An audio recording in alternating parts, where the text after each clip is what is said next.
Bonjour, bienvenue dans cette vidéo sur le mental chez les Chinois. Tout d'abord, merci à tous ceux qui me suivent.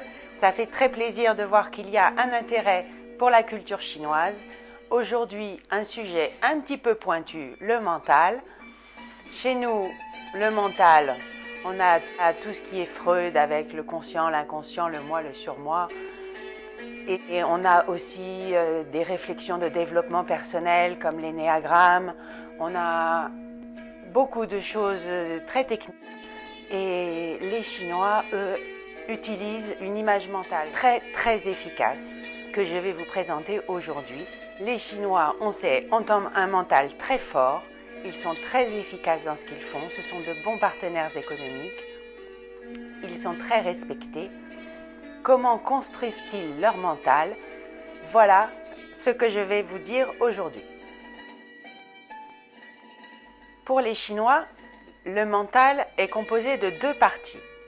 Le mental émotionnel et le mental réfléchi. Ces deux parties du mental vont être imagées par deux images qui vont représenter tout le mental. Le mental chez les Chinois est composé de deux parties, le mental émotionnel et le mental réfléchi. Ça va? Mental émotionnel, mental réfléchi. Et ils sont imagés par deux animaux.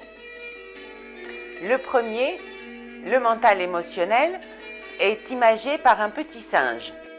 Pour qu'il soit content à nos côtés de se promener, il faut lui donner des petits plaisirs à la fois de qualité et de quantité.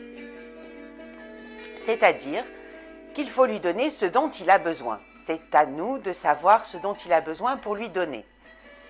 Sinon, s'il n'a pas ce qu'il lui faut, le petit singe fait des colères, fait des pleurs, et il n'est pas content, il n'est pas heureux d'être avec nous, et notre mental émotionnel, et dans ces cas-là, n'a pas ce qu'il lui faut comme nourriture. C'est à nous de le nourrir pour qu'il soit content.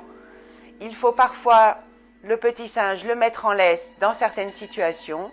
Mais sinon, si on le contrôle bien, si on lui donne ce qu'il lui faut, il reste à nos côtés et joyeusement nous accompagne.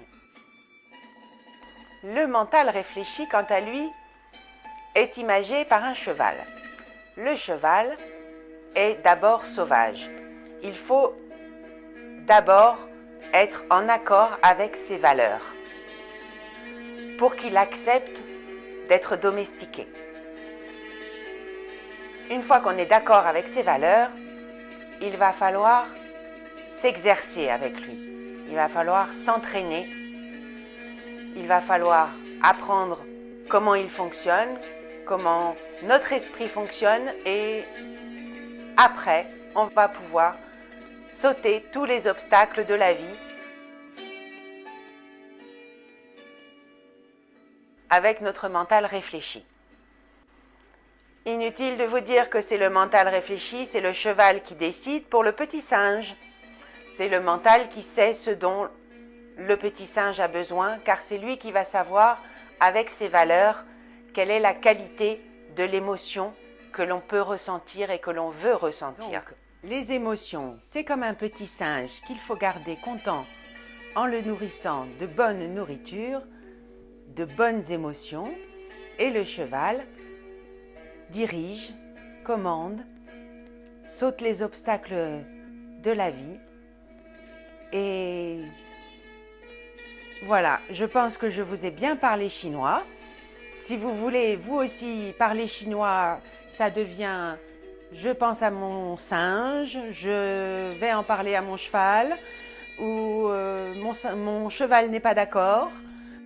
Dites-moi dans les commentaires si vous avez compris quelque chose, si vous êtes complètement hermétique à ces paroles, si au contraire ça vous a aidé à comprendre comment avoir un bon mental. Je vous souhaite une agréable journée. Bonne continuation. N'hésitez pas à liker, à partager avec les personnes qui aiment les casse-têtes chinois. Et je vous dis à très bientôt.